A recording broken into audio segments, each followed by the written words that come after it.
आज जब भी जहां कहीं सलमान बट का नाम लिया जाता है तो दिमाग ऑटोमेटिकली सिर्फ एक चीज पर जाकर रुक जाता है। That's like net bowling. उन सबके अगर मेरी वजह से कोई दिल आज़ारी हुई है तो मैं माजरत करता हूँ उस काम के लिए। उस 2010 के इंग्लैंड टूर से पहले सलमान बट टीम का एक स्टार प्लेयर था। जब साल 2002 में सईद अनवर ने इंटरनेशनल क्रिकेट से रिटायरमेंट ली तो उनकी रिटायरमेंट के 6 माह बाद ही अपना डेब्यू करने वाले यंग सलमान बट को नेक्स्ट सईद अनवर समझा जा रहा था, जिसके कैरियर को राइज मिलता है साल 2010 में कैप्टन बनने के बाद, जब पाकिस्तान सलमान बट के अंडर ऑस्ट्रेलिया के खिलाफ हेडिंगली टेस्ट मैच जीता था। That's it. Win for Pakistan. They richly deserve this. उस वक्त पाकिस्तानी टीम जिस कंडीशन से गुजर रही थी तो सबको सलमान बट जैसे यंग टैलेंटेड कैप्टन से काफी एक्सपेक्टेशंस थी। लेकिन फिर उसी प्लेयर के कैप्टन बनने के सिर्फ एक माह बाद ही एक ऐसा स्कैंडल सामने आता है जिसने पूरी दुनिया के सामने पाकिस्तान क्रिकेट का नाम डुबो दिया। पाकिस्तान क्रिकेट का एक ऐसा कैप्टन जिसने खुद तो अपना कैरियर बर्बाद किया ही, लेकिन साथ ही दो और प्रोमिसिंग प्लेयर्स के कैरियर तबाह करने का भी वो शख्स जिम्मेदार बना। Such a shameful story, and I mean, I'm angry. Absolutely, I don't have words. I'm in a state of shock.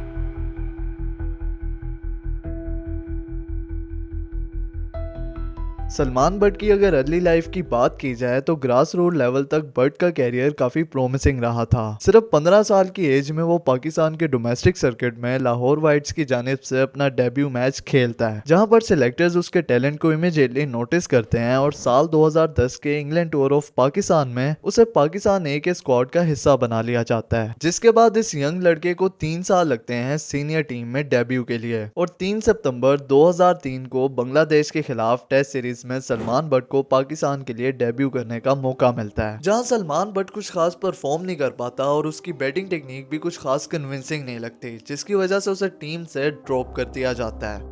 2002 में जब सईद अनवर इंटरनेशनल क्रिकेट से रिटायर्ड हुए और उसके बाद जो टीम ने ओपनिंग स्लॉट पर क्वालिटी प्लेयर्स की कमी देखी तो उसके बाद तो सबको यही लग रहा था कि क्या सईद अनवर जैसा दूसरा ओपनर पाकिस्तान फिर कभी दोबारा प्रोड्यूस कर पाएगा, क्योंकि टीम में यासिर हमीद, इमरान फरत और तौफीक उमर जैसे ओपनर्स तो मौजूद थे, लेकिन उनकी performances up to the mark नहीं थी। तो इस सब के बीच में साल 2004 में सलमान बट को भी एक और मौका मिलता है और उन्हें 2004 की चैंपियंस ट्रॉफी के स्क्वाड का पार्ट बना लिया जाता है, जिस टूर्नामेंट में बट सिर्फ एक मैच खेलता है और अपने ओडीआई डेब्यू में भी बट को बगैर कोई रन्स किए आउट होना पड़ता है। जिसके बाद अगले माह उसे पाकटेल कप के दौरान भी स्क्वाड का पार्ट बनाया जाता है, लेकिन वहां भी सलमान बट टीम में अपना कोई खास इम्पैक्ट नहीं बना पाया। उसे सिर्फ एक मौके की तलाश थी जिसे वो वेल करके अपनी एबिलिटीज को दिखा सकता, और ये मौका सलमान बट को मिला 2004 के बीसीसीआई प्लेटिनम जुबली मैच में। ये पाकिस्तान और इंडिया के बीच में ओनली ओडीआई मैच था जो बीसीसीआई ने कंडक्ट करवाया बोर्ड की 75th एनिवर्सरी की सेलिब्रेशन में, जहां इंडिया पहले बैटिंग करते हुए पाकिस्तान को 293 रन्स का टारगेट दे देती है, जिसके जवाब में जब पाकिस्तान की इनिंग्स को ओपन करने की बारी आती है तो इंडिया के उस बॉलिंग अटैक के सामने सलमान बट खड़े हो जाता है और brilliant not out century score करके बट मैच को फिनिश करता है। इस एक मैच के बाद सलमान बट के कैरियर का ग्राफ राइज करने लगता है और इसी के साथ सलमान बट के लिए सोने पर सुहागा तब होता है जब पाकिस्तानी टीम अपना अगला टूर ऑस्ट्रेलिया में करती है, जहां सलमान बट सीरीज के तीसरे और आखिरी टेस्ट मैच में एक सेंचुरी स्कोर कर देता है। यह सलमान बट की मेडन टेस्ट सेंचुरी थी। पाकिस्तान वो सीरीज तो बुरी तरह से व्हाइट वॉश होता है, लेकिन उस थर्ड टेस्ट मैच के बाद एक बंदे का कैरियर बन जाता है।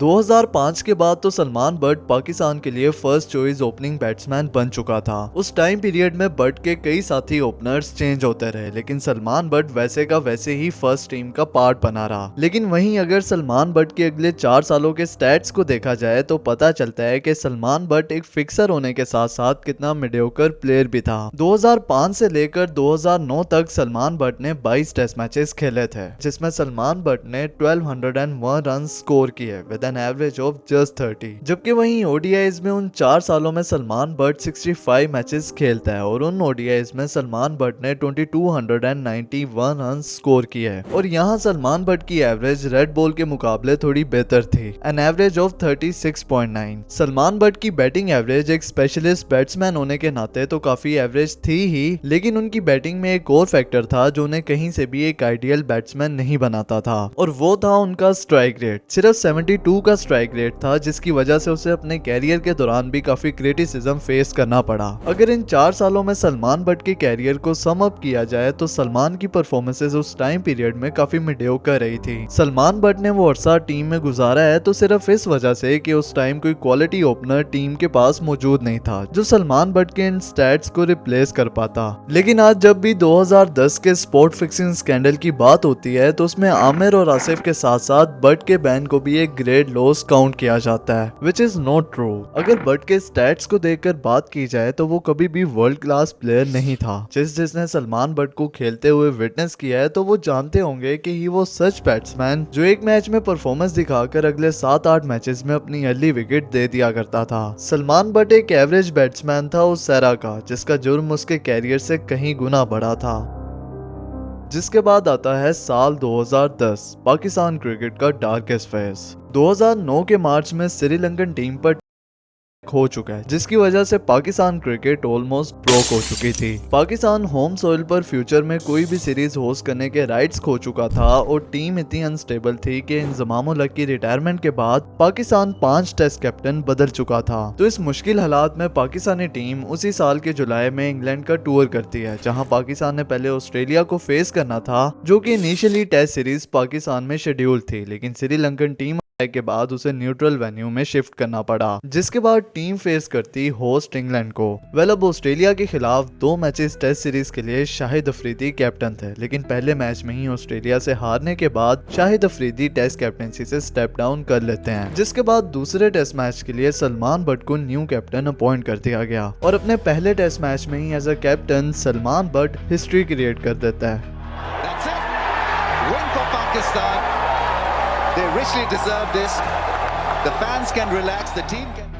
ये 15 साल के बाद था कि पाकिस्तान ऑस्ट्रेलिया से टेस्ट मैच जीत रहा था। लास्ट टाइम जब ऐसा हुआ था तो it was 1995 in Rawalpindi. As a newly appointed young captain होते हुए ऑस्ट्रेलिया जैसी जायंट टीम को हराना, वो भी इंग्लैंड की स्विंगिंग कंडीशंस में, तो ये विक्ट्री सलमान बट के लिए एक अचीवमेंट से कम नहीं थी। जिसके बाद लोगों की सलमान बट को लेकर एक्सपेक्टेशंस काफी बढ़ जाती हैं और इसे पाकिस्तान का लॉन्ग टर्म टेस्ट कैप्टन भी समझा जाने लगता है। सलमान बट के पास टीम को एक चैंपियन साइड बनाने के लिए सब कुछ था। एक बैलेंस साइड थी जिसमें सीनियर प्लेयर से लेकर एक्सेप्शनल टैलेंट सब मौजूद था और साथ ही सलमान बट के पास 2 ऐसे बॉलर्स थे जिनमें इतना पोटेंशियल था कि वो फ्यूचर में पाकिस्तान को ट्रॉफी जितवाने में अच्छा खासा कंट्रीब्यूशन कर सकते थे। एक था 18 साल का नौजवान फास्ट बॉलर मोहम्मद आमिर, जिसने इतनी कम एज में पूरी दुनिया में अपना नाम बना लिया था, जबकि दूसरा था मोहम्मद आसिफ, जिसे फास्ट बॉलर्स में मैजिशियन बोला जाता था। उस साल सलमान बट की बैटिंग में स्टेबिलिटी देखने को मिली थी और सब चीजें बट के लिए सही भी जा रही थीं। लेकिन फिर शुरू होती है अगस्त 2010 में पाकिस्तान और इंग्लैंड की टेस्ट सीरीज। ये 4 मैचेस पर मुश्तमिल टेस्ट सीरीज थी, जिसमें पहले 2 मैचेस तो पाकिस्तान हार गया। बॉलर्स अच्छा परफॉर्म कर रहे थे उस सीरीज में, लेकिन वो बैटिंग थी जिसमें पाकिस्तानी टीम मार खा रही थी। जिसके बाद टीम की पुअर बैटिंग को देखते हुए 3rd टेस्ट मैच के लिए मोहम्मद यूसुफ को टीम में बुलाया जाता है, जिन्हें 2009-10 के ऑस्ट्रेलिया टूर के दौरान टीम के माहौल में डिस्टर्बेंस क्रिएट करने के एलिगेशंस की वजह से पीसीबी ने बैन किया हुआ था, जिसके प्रोटेस्ट में मोहम्मद यूसुफ ने क्रिकेट से ही अपनी रिटायरमेंट अनाउंस कर दी थी। इनकी टीम में शमूलियत की वजह से पाकिस्तान की बैटिंग कदरे स्टेबल होती है और पाकिस्तान उस सीरीज में फाइट करता है और सीरीज का 3rd टेस्ट मैच जीत जाता है। जिसके बाद अब अगला काम था नेक्स्ट मैच जीत कर सीरीज को टाई करना। लेकिन किसे पता था कि जो टीम मैच जीतने के स्पिरिट के साथ ग्राउंड में उतरने जा रही थी, उसका कैप्टन ही उस टीम की रेपुटेशन को कुछ डॉलर्स के एवज खरीद चुका था।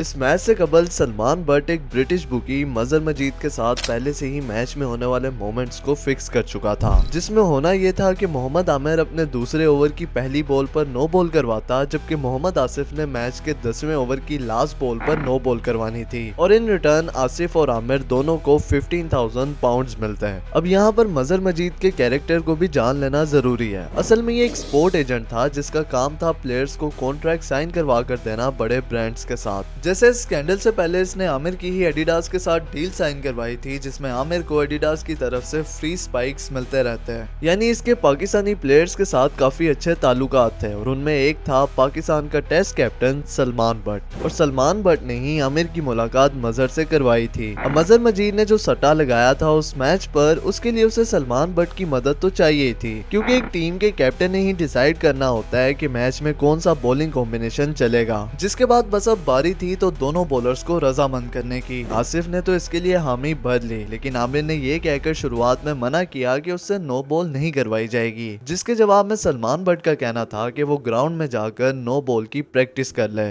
26 अगस्त 2010 ये वो डेट है जब सीरीज का चौथा टेस्ट मैच खेला जाना था। इंग्लैंड ने टॉस जीतकर पहले बैटिंग करने का फैसला किया और इनिंग्स के तीसरे ओवर में कप्तान सलमान बट मोहम्मद आमिर को बॉलिंग पर लाता है, जिसके बाद उस ओवर की पहली बॉल पर ही वो हुआ जो उस मैच से एक रात कबल डिसाइड किया गया था। मोहम्मद आमिर नो बॉल तो करवाता है, लेकिन वो कहीं से भी नॉर्मल नो बॉल नहीं थी। उसका पाँव बॉलिंग लाइन से इस कदर आगे था कि वो मोमेंट वहां मौजूद ग्राउंड में हर किसी के लिए अनयूजुअल बन गया। साफ पता चल रहा था कि ये आमिर से अनइंटेंशनली नहीं हुआ, क्योंकि इससे पहले आमिर ने अपने इंटरनेशनल करियर में कभी भी नो बॉल नहीं करवाई थी। जबकि दूसरी तरफ मोहम्मद आसिफ भी नो बॉल डालता है, लेकिन उसकी नो बॉल जेरे बहस नहीं आती, क्योंकि ये इशू उसके कैरियर में चलता आया था।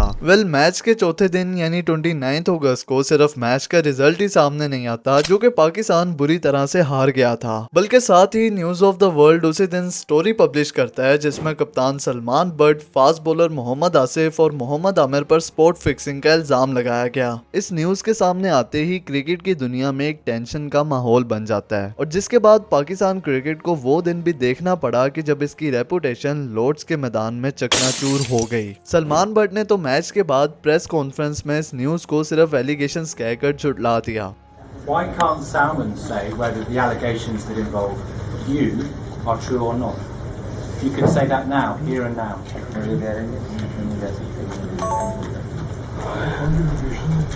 These are just allegations, and anybody can stand out and say anything about you. Doesn't make them true.